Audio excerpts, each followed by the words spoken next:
तो question number 1 आता है, आज़ादी के समय किन दो बातों पर सबकी सहमति थी?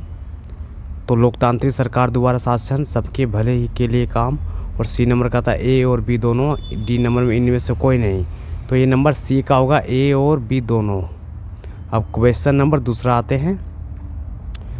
तो बेरू जी ने 14-15 अगस्त 1947 के मध्य रात्रि को जो प्रसिद्ध भाषण दिया था वह किस नाम से भी जाना जाता है? तो आज़ादी की घोषणा, भगवतु से चीर प्रतिच्छेदित भेंट, तो ट्रीस विद डेस्टिनी, और बी और सी दोनों सही होगा। डी नंबर का आंसर सही हो जाएगा, डी नंबर का। अब क्वेश्चन नंबर तीसरा देखते हैं। संविधान में डैश के अंतर्गत लोक कल्याण के उन लक्षणों को भी स्पष्ट कर दिया था जिन्होंने राजनीतिक को जरूर पूरा करना चाहिए। तो मौलिक अधिकार, एकल नागरिक, संघवाद, राज्य की नीति निर्देशक सिद्धांतों। तो ये होगा क्वेश्चन आंसर, ये होगा तो राज्य की नीति निर्देशक सिद्धांत होगा, ये सही हो जाएगा, नंबर डी नंबर का होगा। तो क्वेश्चन नंबर 4 देखते हैं। आज़ाद भारत के समक्ष मुख्यतः 3 चुनौतियां कौन सी थी? तो एकता बनाए रखना, लोकतंत्र कायम रखना, समूच समाज का विकास, उपरोक्त सभी। तो ये हो जाएगा डी नंबर का आंसर, सही हो जाएगा, उपरोक्त सभी हो जाएगा। ये क्वेश्चन डी नंबर का ऑब्जेक्टिव, उपरोक्त सभी हो जाएगा, डी नंबर का सही हो जाएगा। तो क्वेश्चन नंबर 5 का देखते हैं। फौज अहमद फौज कौन थे? तो एक कवि थे दोस्तों, एक फौज अहमद फौज कौन थे? तो एक कवि एक थे, याद रखना इसको। फिर क्वेश्चन नंबर 6 देखते हैं। नक्शे फरियादी दस्ता पर सबका जिंदा बनाना जिसका द्वारा लिखी गई है तो कविता है, तो फौज अहमद फौज, ये भी बी नंबर का सही हो जाएगा, बी नंबर का ये सही हो जाएगा। और साथ में 2 राष्ट्र के सिद्धांतों को किसके द्वारा दिया गया था? तो ये मुस्लिम लीग के द्वारा दिया गया था। और कौन सा साल अभूतपूर्वक से हिंसा और विस्थापन की त्रसादित का साल था? तो प्रश्न 8 नंबर का आता है, ये 1947 को। क्वेश्चन नंबर 9 का द्विराष्ट्रीय सिद्धांतों का विरोध किसके द्वारा किया गया था? तो ये किसके द्वारा? कांग्रेस के द्वारा किया गया था, नंबर ए सही हो जाएगा, कांग्रेस के द्वारा। तो प्रश्न नंबर 10 आता है। अमृत प्रतिमा किस भाषा की प्रमुख कवित्री थी? तो पंजाबी भाषा कवित्री थी, तो पंजाबी भाषा से कवित्री थी। और प्रश्न नंबर 12 का देखते हैं। निम्न में से किस सीमांत गांधी के नाम से जाना जाता है? तो खान अब्दुल गाफर खान।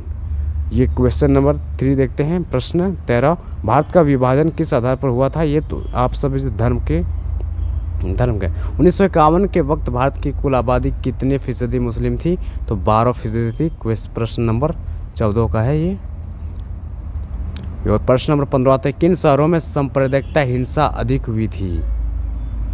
तो लाहौर, कोलकाता, अमृतसर, डी नंबर का सही हो जाएगा, लाहौर, कोलकाता, अमृतसर, ये डी नंबर का सही हो जाएगा। प्रश्न नंबर 16 के डैश के नवाब संविधान सभा में शामिल नहीं होना चाहते थे? तो ये भोपाल वाला जो है संविधान सभा में शामिल नहीं होना चाहते थे, ये भोपाल, तो ए नंबर का सही हो जाएगा। प्रश्न नंबर 17 का आता है। महात्मा गांधी का हत्या कब और किसने की थी? 30 जनवरी 1948 नाथूराम गोडसे मारे थे। और प्रश्न नंबर 18 आता है। प्रश्न नंबर 19। राजाकार कौन थे?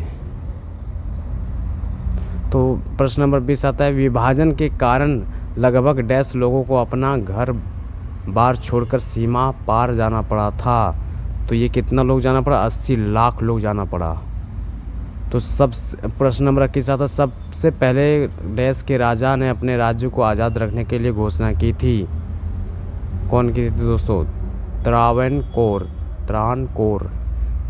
और 22 नंबर का प्रश्न था। राजवड़ों का भारतीय संघ में विलय सहमति पत्र पर हस्ताक्षर के द्वारा हुआ था? तो ये इंस्ट्रूमेंट ऑफ एक्शंस के द्वारा हुआ था। और 23 नंबर का आता है। भाषण के आधार पर राज्यों के पुनर्गठन का वादा कांग्रेस के लिए किस अधिवेशन में किया गया था? तो ये होगा नागपुर अधिवेशन के रूप में किया गया था। डी नंबर का सही हो जाएगा। और प्रश्न नंबर 24 आता है, भारत में राजवड़ों की संख्या कितनी थी? तो 565 थी दोस्तों, ये 565, ए नंबर का सही हो जाएगा। और प्रश्न नंबर 25 देखते हैं, महाराजा के बेचंद्र सिंह का संबंध निम्न में से किस रियासत से था? तो ये मणिपुर में था, रियासत से था और मणिपुर में था, बी नंबर का सही हो जाएगा। प्रश्न नंबर 26 का, देश भारत का पहला भाग है जहाँ सार्वभौम आवास के मताधिकारों का विधसाघांत और अपनकार से 1948 में चुनाव कराया गया था? तो मणिपुर में कराया गया था। और प्रश्न नंबर 28, देश के शासक को निज़ाम भी कहा जाता था? तो ये हैदराबाद कहा जाता था। और प्रश्न नंबर 29 में आता है, प्रधानमंत्री ने कब आंध्र प्रदेश के नाम से अलग राज्य बनाने की घोषणा की थी?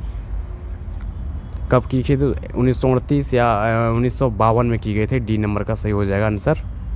और प्रश्न नंबर 30 का देखते हैं, राज्य पुनर्गठन आयोग की स्थापना कब की गई थी? राज्य पुनर्गठन आयोग की स्थापना कब की गई थी? तो 1953 में की गई थी, 1953 में की गई थी, बी नंबर का सही हो जाएगा।